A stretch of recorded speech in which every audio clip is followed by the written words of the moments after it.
पार्वती बैठे हैं।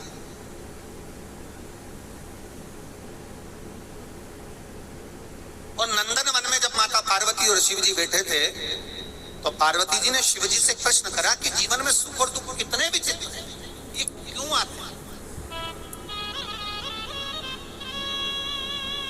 सुख मिला तो क्यों मिला और दुख मिला तो क्यों? ये माता पार्वती जी ने शिव जी से प्रश्न किया। शंकर भगवान ने बड़े भाव से इस सुख दुख के चरित्र का वर्णन किया। शिव जी कहते हैं, सुनो पार्वती, मैं तुम्हें एक चरित्र सुनाता हूं।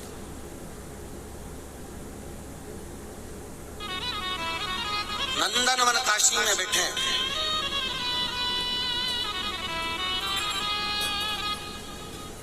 और नंदनवन काशी में बैठकर भगवान शंकर पार्वती जी से कर मैं तुम्हें एक चरित्र सुनाता हूं। एक सेठ जी, करोड़पति, धनपति, अरबपति, बहुत पैसा है, दुनिया का सारा ठाट सेठ जी के पास में, दुनिया का सारा वैभव सेठ जी के पास में, करोड़ों का धन सेठ जी के पास में, गाड़ी बंगला सब कुछ सब दिया परमात्मा ने, बहुत दिया। पर सेठ जी कंजूस थे और उन्होंने अपनी जिंदगी में आज तक एक चवन्नी का दान नहीं किया, कभी किसी को एक गिलास पानी नहीं पिलाया।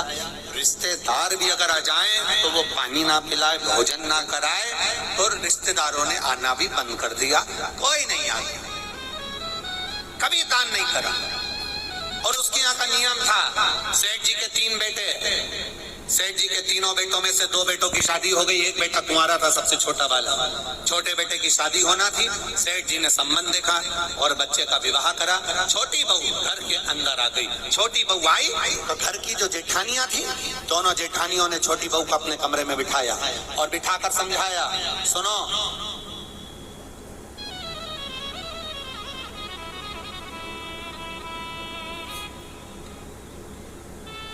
पहले ऐसा नियम था, अब आजकल ऐसा नियम तो नहीं है, पर पहले ऐसा नियम था कि लड़के की शादी होती थी और बहू को लेकर आता था ना, तो अपने खुद के घर में बहू को लेकर बाद में आता था।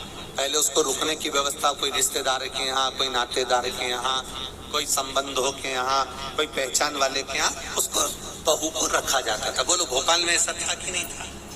अरे बोलो, जम के तो बोलो, था ना ऐसा?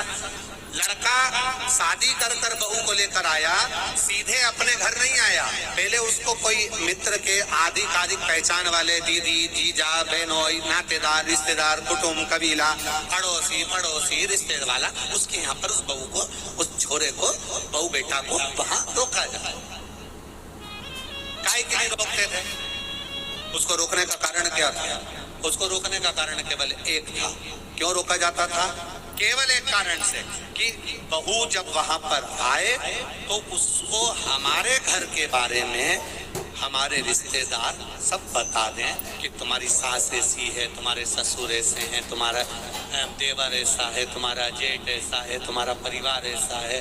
अब जो छोटी बहू आई है तो दोनों जेठानियों ने उससे मिला और मिलकर कहा, सुनो, हमारे ससुर का एक नियम बड़ा प्रबल है, उसको याद रखना। हमारे ससुर का नियम बड़ा तेज है, उसको याद रखना। कौन सा नियम? छोटी बहू ने पूछा कि तुम्हारे यहाँ का नियम क्या है? तो हमारे ससुर का एक नियम है, कभी जिंदगी में अगर घर में रहना है तो दान बिल्कुल, बोलो बोलो, जम के बोलो, नहीं करना। एक रोटी का भी दान मत करना। अगर डब्बे में रोटी बच जाए तो दूसरे दिन उस रोटी को मिक्सर में पीस के चूड़ा बना के खा जाना, पर गाय को भी मत देना। ये हमारे ससुर का नियम।